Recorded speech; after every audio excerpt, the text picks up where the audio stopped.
Ti seguono un po', la prima volta. Sì, che sono qua ragazzi, perché allora.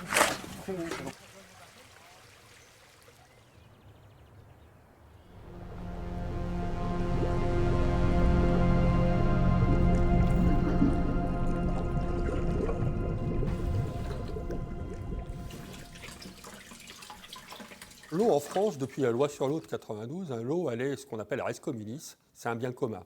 C'est-à-dire, elle appartient, elle fait partie, c'est ce que dit la loi de 92, elle fait partie du patrimoine commun de la nation.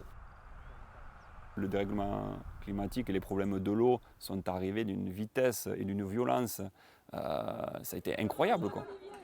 Les gens ont été affectés et on leur donnait la solution de passer à l'action. Ça a été pour certains une délivrance.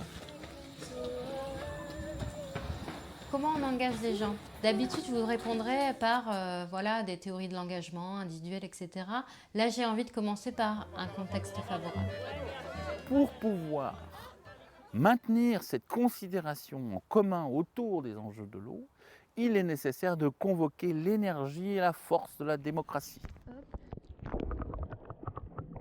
Si on considère que le plastique c'est un objet qui est dangereux pour l'environnement et pour la nature, il n'y a absolument aucune raison d'en fabriquer et d'en mettre dans nos maisons. Si on considère que la planète c'est un unique ensemble et qu'il n'y a pas nous et puis notre salon et puis le reste ailleurs, quoi.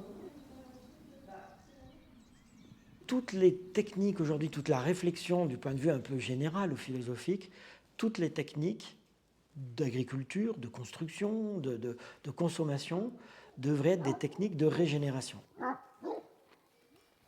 Le manque d'eau n'est pas une fatalité, il est issu des pratiques en fait, qu'on a depuis une centaine d'années maintenant. Moi je pense qu'aujourd'hui on peut parler de remembrement aujourd'hui dans cette idée de justement recréer ces équilibres et faire en sorte d'avoir une agriculture qui cultive l'eau plutôt qu'il la fait disparaître. Si on essaye de dessiner ensemble les solutions, c'est toujours positif. Et ensuite, il y a aussi quelque chose qui est important, c'est la vision. C'est quelle vision est-ce qu'on veut pour notre territoire ? Pensons aussi aux sensibles et essayons de construire cet avenir commun. Qu'est-ce qu'on veut ensemble ? Qu'est-ce qu'on veut avec la biodiversité ? Et je pense que ça pourrait débloquer certains freins. L'eau est une chose sans maître. Ce qui est fondamental aujourd'hui, ce n'est pas ou ce n'est plus l'utilité économique de l'eau. C'est véritablement son utilité et sa valeur du point de vue de la dignité humaine.